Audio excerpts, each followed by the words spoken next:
still in the possession of the man, or has it already been given to the woman? Regardless of whether the dowry is in his position or her position, she still has to pay zakah on it because it was due to her. I'm sorry, but I'm talking about in terms of him being relinquished. I didn't understand that point, because if the dowry has already been given to her, If she's already in possession of the dowry. No, but then, so here they're speaking about, if they say, in abra'tini min mahrik, if you free me from your dowry, the understanding here is that he still has the dowry. He's not asking, else it would be probably similar to a khula. He would say, I would talaq you on condition you return the dowry back to me. That would be a khula. No, but then I didn't understand if he still has to give her the dowry. Yes. It's not yet in her possession. Yes. Then and a year has lapsed. Yes. Then why is it that it is zakatable? Because it is due to her. So it's her responsibility to pay. It's her duty. It's her. It's not his. Whose money is the dowry? So if there was no khula, if there was no divorce, if he just has to give her dowry, and he's only giving it to her a year later, he was in possession of it, No. but he's giving it to her a year later. So does that mean he gives her the agreed amount at the time of the seal of the contract, which is 20,000, or must the 2.5% be removed from it because a year has passed and give her the back? The question that you must to understand this question is, take one step back. He entered into the nikah. He got married to her. He said, قبلت نكاحها بالمهر المذكور. I accept her nikah for the dowry of 20,000 rand. Right now the nikah has concluded. They had intimacy. Is the entire mahr due to her or not? No, absolutely not. Entire mahr is due to her. As soon as the mahr is due to her, her zakah runs from day one when the mahr is due to her, even though it may not be in her position. So this man, husband is indebted to her, right? He is indebted to her. Yeah. But she doesn't have the money. She doesn't have the money. So when does she pay zakah? When she gets the money? But what if she never gets the money? How does she never get the money? When they want to. He refuses to pay the money, for example. Yeah, like he can't pay the money. He can't afford the. That's a debt. Yes, A mahr is a debt. but then he frees her from the marriage on condition she frees him from his debt. Yeah, she can only free him to the extent of what is entitled to her. She's not entitled to the percentage of the zakah. She's not entitled to it. So as soon as she receives that money, if she receives 20, he pays the 20,000 rand mahr over. After 2 years, there's 2 years of zakah outstanding there. She immediately has to take that amount out of the zakah and pay it to those who are due, who the zakah is due to. That percentage is not due to her. It's not at all due to her. So for him to say, free me from your entire dowry, she can't do that because she can't free him from an amount that is not actually due to her. Fahim that? No. I understand. But even if it's after 5 years, Doesn't he gives matter. her a dowry at that point only. It doesn't So all those years, she is the one who is liable to pay zakah. It's hers. It's hers. It's hers, and a debt due to her from him, by him. In the same way, I have money. As my money, I gave it. I borrowed someone Same thing. 10,000 rand. The zakat that runs on that No. money. No. I can say, oh, but the money is not in my position. Doesn't matter. If that money, I don't have the money to pay zakah. Khalas. As soon as the money gets paid to you, pay the zakah out of it. That amount that I have to pay upon receipt, it's not my money. And therefore, for me to tell someone, I promise you, I'm going to give you a 10,000 rand as soon as this money into my position, and that 10,000 rand it's zakatable. I don't have the right to do that. I can only give what is due to me, and what is due to me is not the full amount. It is the full amount less the zakah that is due upon that amount. Al-Raj'ah. Al-Raj'ah, he mentions this after talaq because it is a tahsil hasil. The consequence of talaq is that when a person wants to get back into the marriage, it has to be by way of raj'ah, revocation. And raj'ah, in reality, these the ahkam, the different ahkam wujub and hurma and sunniya and that all applies to it, right? And karaha. So, for example, raja'a, when is raja'a wajib? Raja'a would be wajib if, and raja'a is to take the female back into a marriage after talaq was issued, during the period of the iddah. So now, when is talaq? When is raja'a wajib? Is it wajib? Yes, it can be wajib. It can be wajib if the husband did not fulfill his haqq of mabit, qasam. He's supposed to give her a night. She was owed a night. She was owed 2 nights. And as a result of that, he did not, and he issued the talaq before that. So he owed her a night or 2 or 3, whatever it is, and now issued the talaq. How can you pay her back that night? You can't pay it back. That haqq is only payable in terms of a marriage. I can't pay to her if I'm no longer her husband. So it's wajib for him to take her back in the marriage, fulfill her haqq of qasam, and then if you still want to issue the talaq, then issue the talaq. طيب. والحرمة haram. It is haram for raja if the person wants to take her back knowing that he's going to harm her. He can't afford her. He doesn't nafaqah, he doesn't maintain his wife. And should take her back. But the whole reason why the marriage broke down in the first place is that you are abusive, mathalan. He physically abuses her and he still has the same issues. Or the husband is, mathalan, afan Allah, may Allah Ta'ala save us and you, inshallah. And that is, if the husband is on substance abuse. If the husband is on substance abuse, then if the husband is on substance abuse and that is resulting in him not fulfilling the haqq of his wife or causing harm, now, and the talaq is issued, now he wants to take her back, haram. It's valid, yes, but it's haram. It's haram to the meaning that the person contracts a sin, or the person is unable to nafaqah his wife, to give her spousal maintenance that is due to her. And it is mandoob, it is a sunnah, it is recommended. It is hoped that there is reconciliation and they can get back into a marriage to make things work. It is makruh, for example, where the talaq in itself was sunnah, where the issue of the talaq was sunnah, taking her back is makruh. هكذا. الرجعة, what is الرجعة? هي رد المرأة إلى النكاح. It is the husband taking the wife back into a nikah. Him or his wali or his wakil. Either him or his wakil, he can say وكلتك في أن تراجع زوجتي. I give you authority to take my wife back into my marriage. He's not available. He's unable to. He goes, he authorizes a person, and the person says, I take you back on behalf of my wakil. إلى النكاح,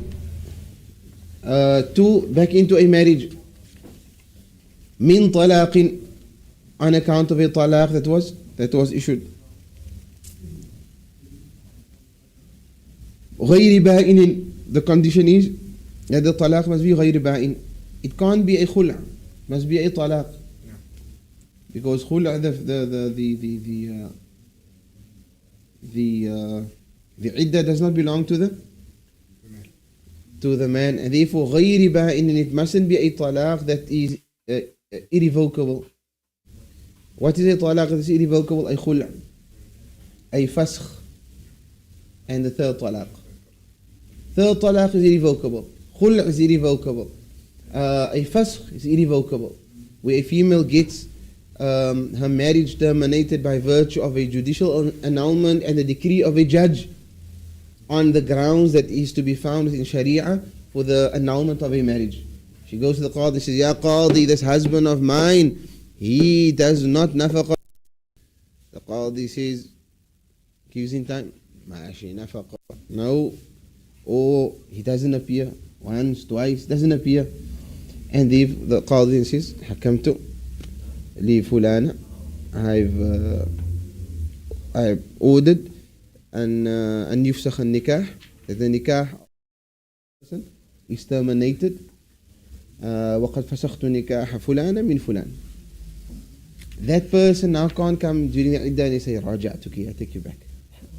ليس لك الحق. You don't have the right. Because the iddah now doesn't belong to you, the iddah belongs to her. في العدة, during the iddah of the talaq. Yeah, obviously if the iddah is, if it is no longer during the iddah and the iddah is over, then لا يجوز, not permissible.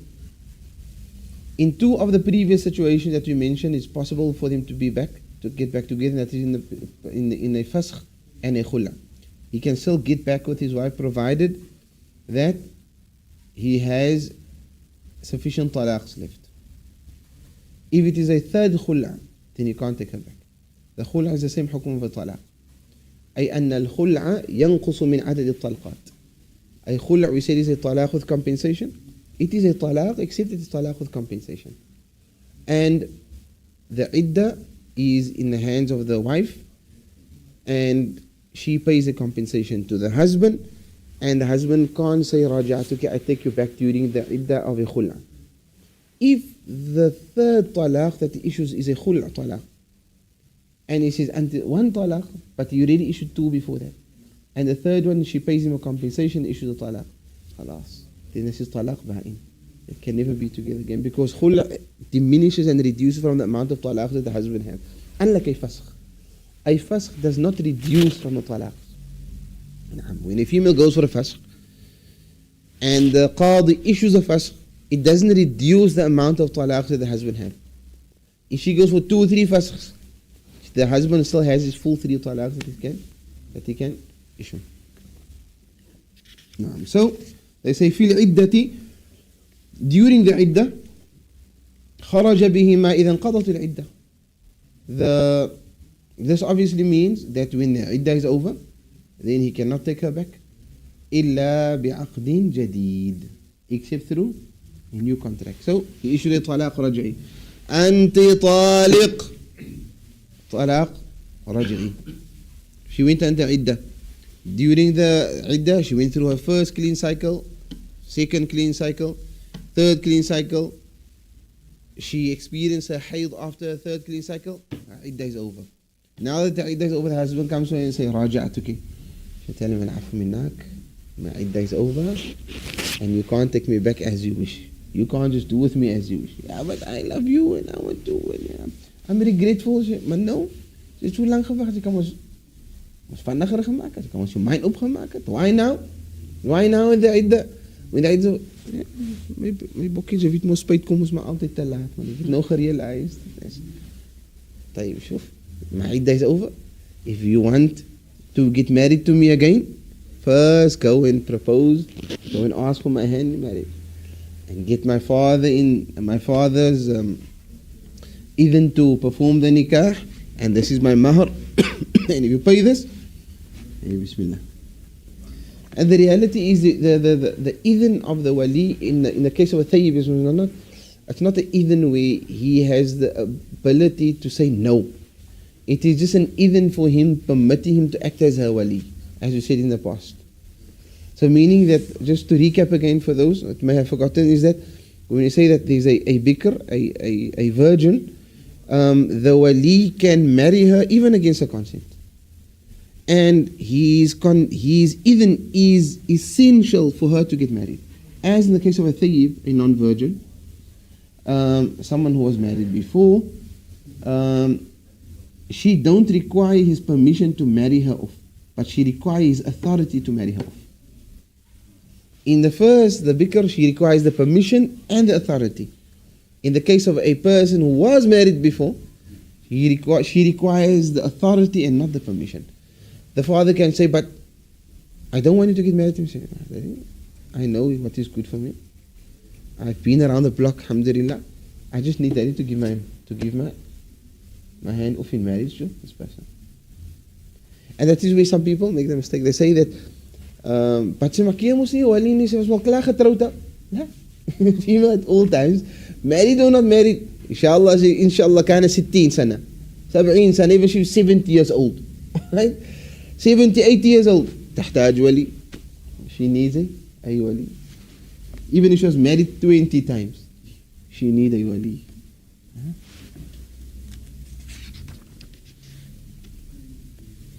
في العدة during the عدة على وجه مخصوص in a particular manner. فإذا طلق الحر زوجته المدخول بها طلقة أو طلقتين. If the person, the free person, this is obviously when they say a free they mean the opposite of a slave. If one divorces his wife المدخول بها, that he has had دخول with, that there was دخول with, there was دخول, there was intimacy, there was penetration, and after that he issued one talaq or two talaqs. Why al-madkhuli biha, the one that he had intimacy with? Because the one that there was no intimacy, if the female had no intimacy, what happens? There's no iddah. There's no iddah. They issue the talaq, there's no iddah at all because there's no intimacy. Got married the night, anti taliq, ma'ashi, no intimacy, nothing. Right? There's no iddah. Khalas. Because for as long as that fourth wife of his is under iddah, she's still regarded technically as wife. You can take her any time back. So he has to wait for her iddah to finish in order for him to be able to get married again. And another instance is if the husband divorces his wife and he wants to get married, talaq raj'i, he divorces talaq raj'i, revocable, and he wants to get married to the sister or the aunt. To get married to the sister or the aunt, he must wait for her iddah to be over in order to get married to. So he's under iddah for the duration. فإذا طلق الحر زوجته المدخول بها طلقة أو طلقتين, أو العبد طلقة, or if it's a slave, one, because the slave only has 2 talaqs and the free person has 3 talaqs. وكان ذلك الطلاق بدون عوض, and that talaq is without compensation, meaning it's not a khul', راجع لجهة الزوج, of which that was paid by the husband or that was paid towards the husband. So it is a talaq raj'i, not a khul', of which and there was no compensation paid. فله مراجعتها, he can take her back ما دامت في العدة, for as long as she's still in iddah. So the man divorces his wife. The divorce has no compensation. It is the first or the second talaq. The iddah is not over, he can take her back. If those 4 conditions are met, he can take her back without her consent. Again, the husband issued the talaq. It was with no compensation. It was the first or the second talaq.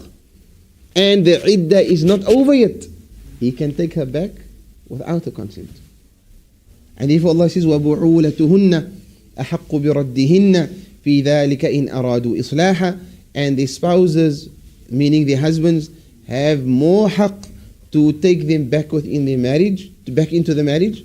They have the greater right to take them back into the marriage, in أرادوا إصلاحا, if they desire إصلاح, reconciliation. أما إذا استوفى الزوج عدد الطلاق. However, if the husband has exhausted the amount of talaqs that was available to him, meaning he issued 3 talaqs, or he issued the 3rd one, فلا تحل له حتى تنكح زوجا غيره, she is not permissible for him as a wife until she marries another husband with the condition that was mentioned before. What was the conditions mentioned before? If a husband talaqs his wife, the 3rd talaq, and he wants to take her back, he cannot take her back unless she remarries, she gets married to another man with the conditions that we mentioned before. What are those conditions? She must get married to And then completion of first talaq. First talaq. Completion of the iddah. Sahih. Got married, consummated the marriage, issue the talaq, waiting period has completed. Got it?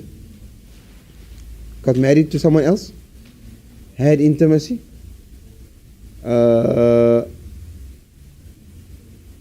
issue the talaq, iddah, انقضاء عدتها منه. Allahu Akbar. Only once the iddah is over, if the husband says during that iddah, I take you back, khalas. Meaning if the husband that she got married to again, the second husband, he still has the haqq to take her back in a talaq raj'i. The same, he had the haqq and the right twice to take her back during a talaq raj'i. The second husband has all the right as the first one had. Hy het mos ons gesê, hy het sy chips nou klaar gekry. Today sy chips nou weggegooi. So now it belong to the next verse. فَلَا رَجْعَةَ لَهُ حِينَئِذٍ. And he can't make ruju' after that. سورة الرجعة.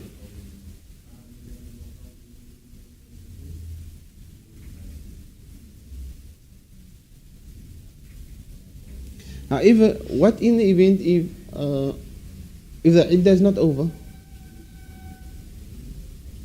If the iddah is not over of the second husband, but the second husband issued her a talaq before intimacy.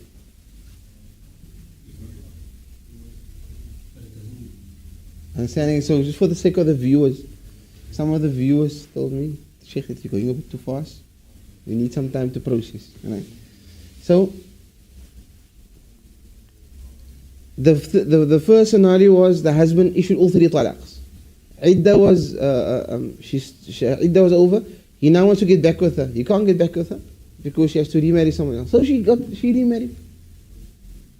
And when she remarried, the husband issued the talaq, but there was no intimacy. Problem?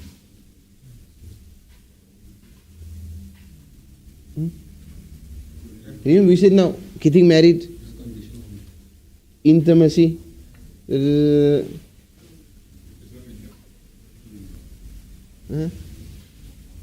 no iddah.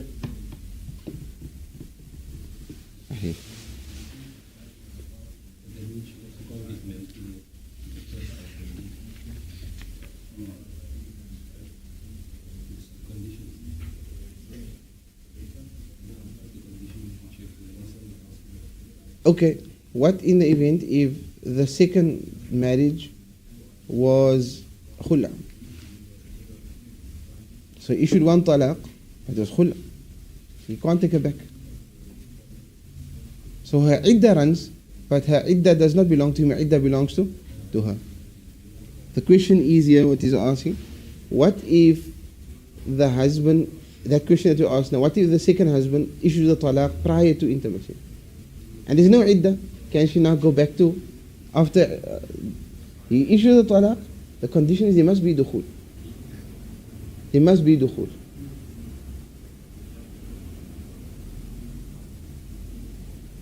There must be dukhul. Allah. Let's just double check this.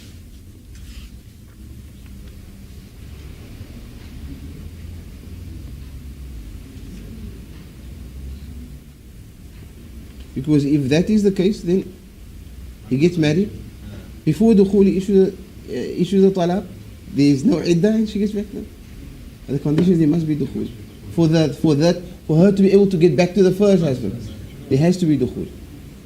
Sahih, there has to be dukhul.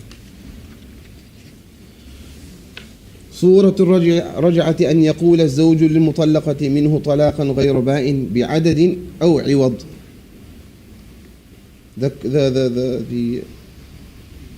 An example of it is أن يقول الزوج المطلقة, the husband tells the wife that he divorced, a divorce that is revocable before the iddah is over, راجعتك أو ارتجعتك أو أمسكتك أو رددتك إلي أو إلى نكاحي. I take you back, or I bring you back into my, to me or to my nikah. فإذا قال ذلك, when he says that, عادت إلى نكاحه بما بقي من عدد الطلاق. If he says رجعتك أو رددتك إلى نكاحي, I return you back to my nikah, then she returns back to him with the amount of talaqs that is left to him. If he issued one, then he has two left. If he issued two, then he's got one left. بما بقي من عدد, سواء رضيت بذلك أو لم ترضى, whether she's pleased with it or not. She says, no man, my iddah is almost over. Is your iddah over, حبيبتي? You know, خلاص رجعتك. No, I'm not going to go back to you. I can't. آثمة تأذم. شوف تأذم. He takes her back and she says, I can't go back into this marriage. You are toxic. The ladies say today, this husband is toxic and this marriage is toxic. It's a very common word today. This marriage is toxic. I can't get back into this marriage again. But I took you back, Shar'an, she must go back to you. It's no excuse. If she's not pleased, go, شوف لك حل, go see حل by the qadi. See if Sharia has a route for you out for fasq. Irreconcilable differences. See if there's a way for darar, for harm. But once he said, Raja'atuki, I take you back, you don't have a choice. You must go back to him. What remains now obviously is that sometimes men take advantage of it. And the issue of the talaq. And that's why the Prophet ﷺ said that أبغض الحلال إلى الله الطلاق. The most despicable, disliked halal to Allah is talaq.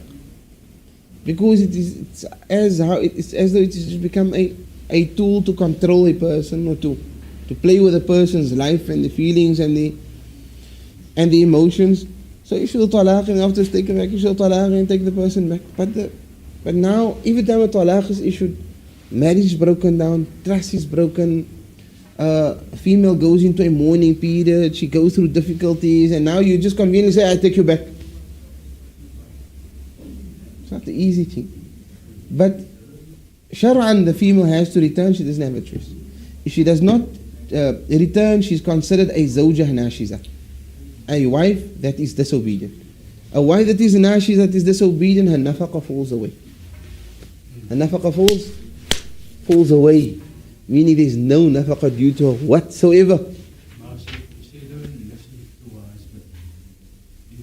For instance, say you stay on a place, she stays with her parents, right?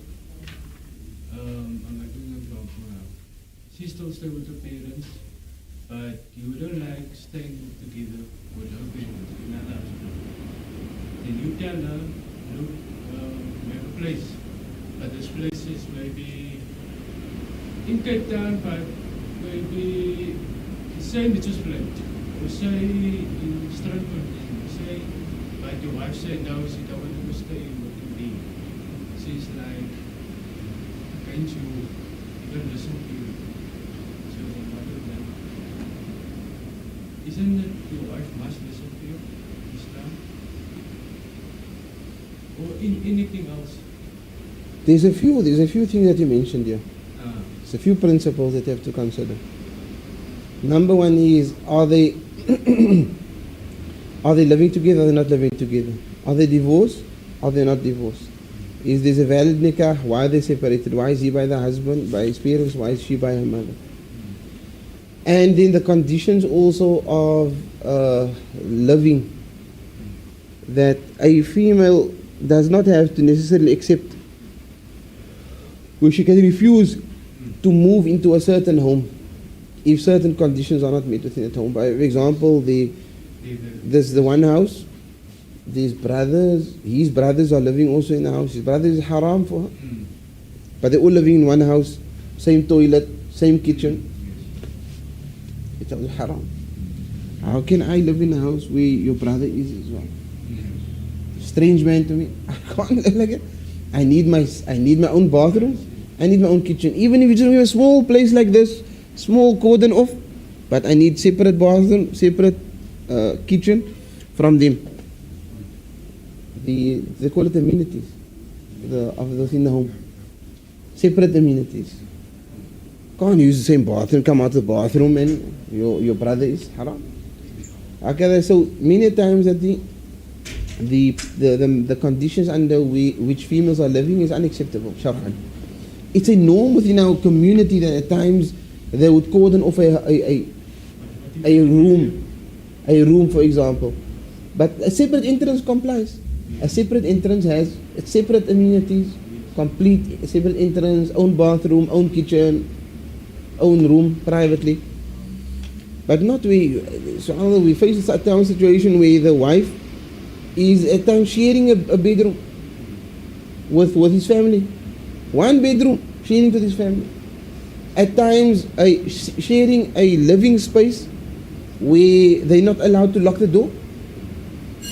They can't lock the toilet. They can't lock the doors of their rooms. And I like that. It's not valid. As for in terms of where she lives, that is based on the standard of her living. That will be based on the standard. If she is a person who the husband took out of Constantia, or took out to Sea Point and now say, you must now go live Azzakillah, maybe now you can leave. She can say no. This is my standard is you found me, I am a Constantia girl. You can't come put me there. That's kafa we spoke about at the beginning. Let me just finish quickly this. So the last is, he says, وَيُسَنُّ الْإِشْهَادُ عَلَى الرَّجْعَةِ. It is a sunnah that they should be witnesses to the raj'ah. Why? It's not necessary, but it's a sunnah. Why? In the event if it is disputed. مَا رَجَعْتَنِي. You didn't take me back. مَا سَمِعْت. I didn't hear. Right? And now it comes the issue. زوجتي يا قاضي. والله يا قاضي لست زوجته. I'm his wife. She's my wife. يا قاضي. قاضي. She's like قاضي. Because she's a from me. Yak, don't call me your wife. You are not. Don't call me up. I am a free woman. I'm not your wife anymore. وين الشهود? Where's the witnesses? يسن الإشهاد.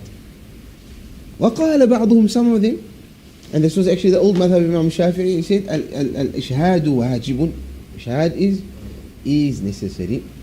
On the grounds where Allah Ta'ala spoke about entering contractual, وَأَشْهِدُوا إِذَا تَبَايَعْتُمْ, when entering into a transaction of purchasing, then have witnesses, or a loan agreement, then have witnesses. Based on that, they say that they should be ishhad, but it is not necessary for shuhud, even though it is a sunnah and it is recommended. No. Sunnah.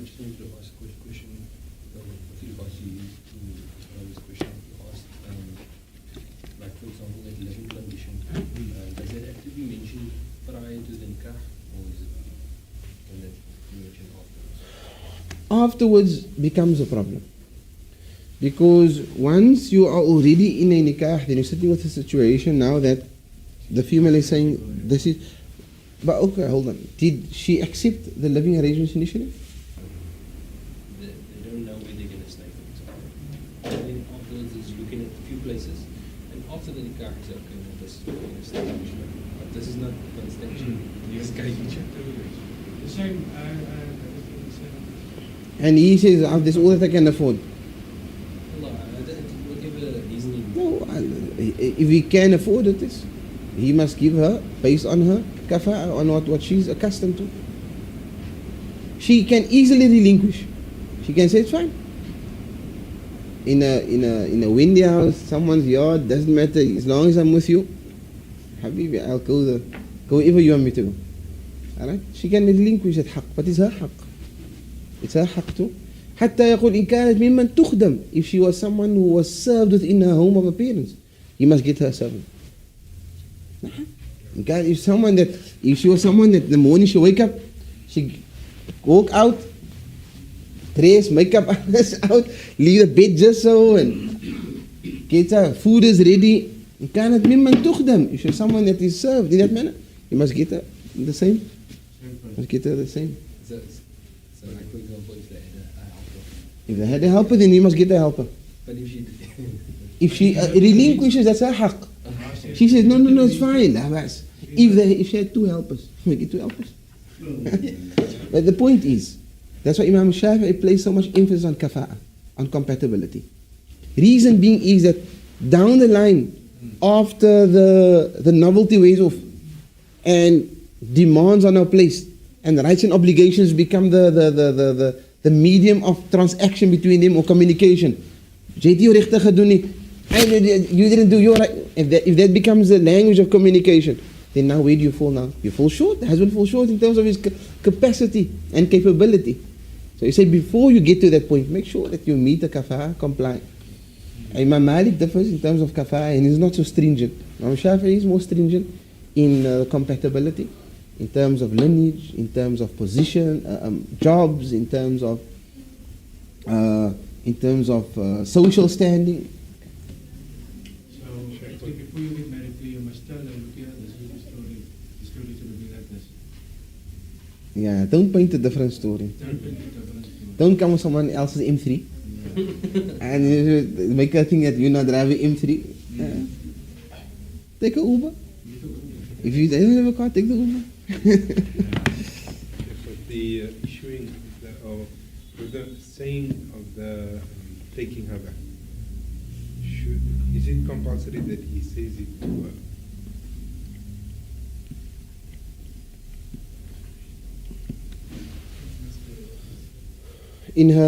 To her personally, it must reach her. It must reach her. So in next class, we'll speak about inshallah in the event if there's a dispute of the raja'ah. He says raja'ah, she says, la ma raja'atani. Or in the event where he says, your iddah is over, she says, my iddah is not over. He says, I took you back in the iddah. She says, bal raja'atani ba'd al-iddah, you took me back after the iddah. So that technicality we'll speak about next week inshallah. But it must reach her. For now, it must reach her. Else, how does she come back? I'm sure. Like If what is it- common, If it does not reach her, how is she expected to come back to the marital home? what is not common, but what can occur in occurrence is that there is a talaq, talaq raj'i. So during her iddah period, she goes home. I want to be with my parents, that's why it's more conducive for my iddah. But now it's become ugly. He's taking the time to think about what had happened and eventually wants to now go and take her back. So the best thing is if he wants her to first, okay, that's besides the point, but if he wants her to spend her iddah at the parents' place, then you talaq her in her parents' place. And she stays there. Instead of talaqing her within the marital home and then taking her across to her parents. Where do you want to spend your iddah? In your parents' place? Go to the parents' place until talaq. So there's prevention. Her father says, you cannot see her. She doesn't know. No, we don't want you here. And now he needs to articulate it to her.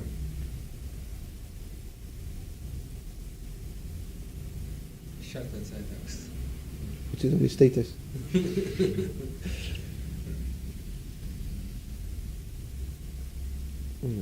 Because it can happen with this ugliness during the talaq. So his emotions, the father. Naam, she blocks him. Nah. Everyone in the whole family blocks him. There's no way how he can reach her. He stands outside, they don't open the door for him. And she wants to take her back. And that's maybe one of the hikmahs of why it's best for her to spend the iddah in the marital home. Because he's in control of it. Because even though there's a talaq raj'i, she's a strange wife. Remember, I'm still in charge. We'll cover that also is, what am I supposed to cover during the iddah? If it's a talaq raj'i revocable, there's certain things the husband is still expected to cover during the iddah, unlike if it was a talaq ba'in, where I can't take her back. So there's certain things that's expected for her still to cover during the husband must cover during the iddah. But now how am I covering those things and you're blocking me? In fact, with talaq raj'i, part of the raj'a process is that you should try and get back to her. And how do you work in getting back with your wife if it's being blocked? I'm being blocked on all different levels. I'm not allowed to reach her, I can't call her, I can't WhatsApp her, I can't visit her, I can't see her. SubhanAllah, it's a very relevant question, and the bitterness at times even goes to the point that they prevent the children from seeing the father. Don't contact the children, you can't see the children, can't visit the children. So the people fall into, they want to be released from the marriage, but then they fall into another sin. That is prevent the children from seeing their father. Sheikh, you mentioned something earlier, Sheikh, when you said that if the husband takes the wife back, and she doesn't want to go back, she's disobedient, then nafaqah falls away. Does the nafaqah only fall away if she doesn't want to go back, or is it in general being disobedient? General.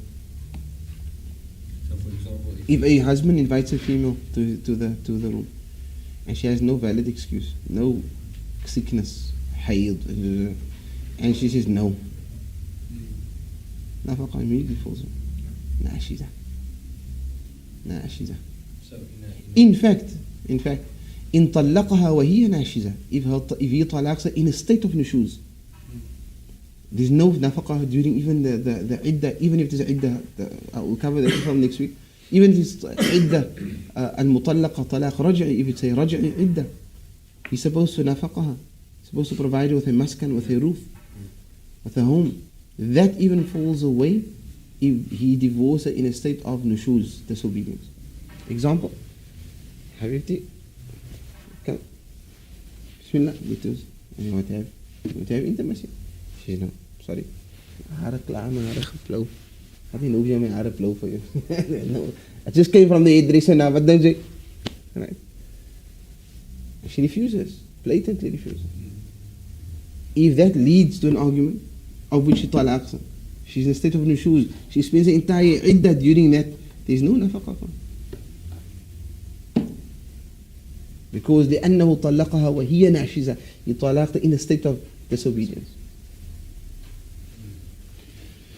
صلى الله على سيدنا محمد وعلى آله وصحبه وسلم.